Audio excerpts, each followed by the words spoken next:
ABN Maharashtra में आपका खैर मकदम। मैं हूं मुनीर आरिफ खान।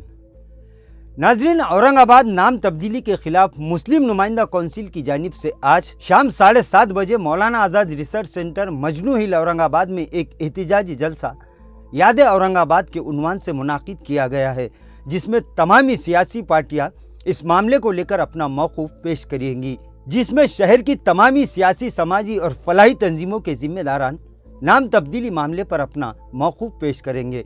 नाज़रीन, जैसा कि आप तमामी मुहिबान औरंगाबाद इस बात से वाकिफ़ है कि हम एबीएन महाराष्ट्र के ज़रिए औरंगाबाद नाम तब्दीली के ख़िलाफ़ एक तहरीक को ज़िंदा रखे हुए हैं।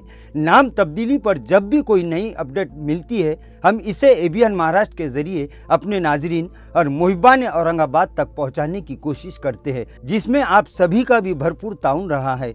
और यही हमारे अपने तारीख़ी शहर और इस तारीख़ी नाम से दिली मोहब्बत का सबूत है। नाज़रीन, औरंगाबाद नाम तब्दीली मामले में सिर्फ शहर, ज़िला या मराठवाड़ा ही नहीं बल्कि पूरे महाराष्ट्र और मुल्क में रहने बसने वाले मुहिबान औरंगाबाद नज़र बनाए हुए हैं और सभी में इस मामले को लेकर एक बेचैनी का माहौल है। लिहाजा मुहिबान औरंगाबाद को इस एहतजाजी प्रोग्राम से जोड़ने के लिए एबीएन महाराष्ट्र इस एहतजाजी प्रोग्राम को लाइव नशर कर रहा है। आपसे एक रिक्वेस्ट है कि सबसे पहले एबीएन महाराष्ट्र को सब्सक्राइब करें, इस वीडियो को खूब लाइक और शेयर करें ताकि हमारी ये आवाज़ हुकूमत के ऐवानों तक पहुँच सके।